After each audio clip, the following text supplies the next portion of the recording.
শুভ সকাল, সৈকতার মাম ব্লগিং চ্যানেলে স্বাগত সবাইকে। আজকে ব্লগটা একটু লেট নয়, বেশি দেরি হয়নি, যেহেতু আমি তাড়াতাড়ি উঠেছি তাই মনে হচ্ছে অনেক দেরি। যাই হোক, আজকে ছেলে তাড়াতাড়ি উঠে গেছে, কারণ ওকে সকালে পড়াতে আসবে। ম্যাম ফোন করেছিল, বললো সকালবেলা পড়াতে আসবে। আমি তো ঠিক আছে, বিছানাগুলো তুলবো, বিছানা তোলা বাকি আছে এখনও। আর একটা ভালো কথা কি, আমার সকালে রান্না হয়ে গেছে, ওর বাবা খেয়ে গেছে। মাছের ঝোল করেছি, মাছের ঝোল দিয়ে খেয়ে গেছে। কালকে মাছ রেখেছিলাম ভেজে, সেটাই করে দিয়েছি, তাই খেয়ে গেছে। ভিডিও করেছি, আপলোড করে দেবো, মানে এর সঙ্গে আমি জয়েন করে দেবো ওখানে যে আমি কী করলাম, ভাত আর কি আমার চ্যানেলে যদি ওটা দিয়ে দিয়েছি, এখন আপলোড করা হয়ে গেছে আমার চ্যানেলে, ভাত আর মাছের ঝোলের। বৃষ্টির চোটে আমার সব কাজ উল্টোপাল্টা হয়ে গেছে, আর আমার ছেলে বসে বসে সিনেমা দেখছে। বলো কার কার এই সিনেমাটা ফেভারিট? আমার কিন্তু ভীষণ ফেভারিট।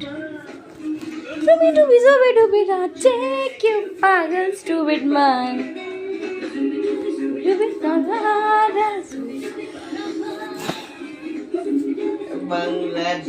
সে হিন্দি সিনেমা দেখবে না, সে বাংলা সিনেমা দেখবে, অথচ আমার এই সিনেমাটা ভীষণ ভালো লাগে, সেই কারণে আমি ঘোরাচ্ছি না।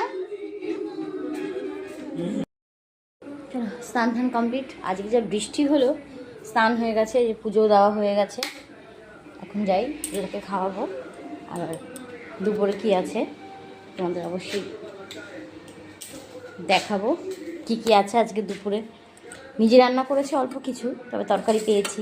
নিজে রান্না করলাম তো খালি মানে মাছের ঝোল, শুধু মাছের ঝোল রান্না করেছি। আর ছেলের দিদিমণি দিয়ে গেছে বিউলির ডাল পাট শাক দিয়ে, আর ওই বাড়ির থেকে পাঠিয়েছে কুমড়ো শাক।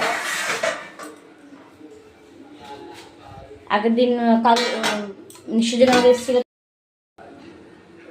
এই যে এটা হচ্ছে বিউলির ডাল দিয়ে পাট শাক করে পাঠিয়েছে ছেলের দিদিমণি, আর এটা হচ্ছে যে কুমড়ো শাক রান্না করে পাঠিয়েছে আমার যা। আর এটা হচ্ছে যে মাছের ঝোল আমি রান্না করেছিলাম আর কি সকালবেলা, ওর বাবা খেয়ে গেছে, আর আমাদের জন্য রাখা।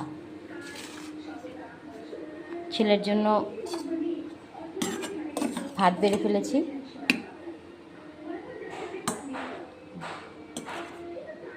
আমি একটু খাবো, তা ভাবলাম ওকে একটু টেস্ট করাই।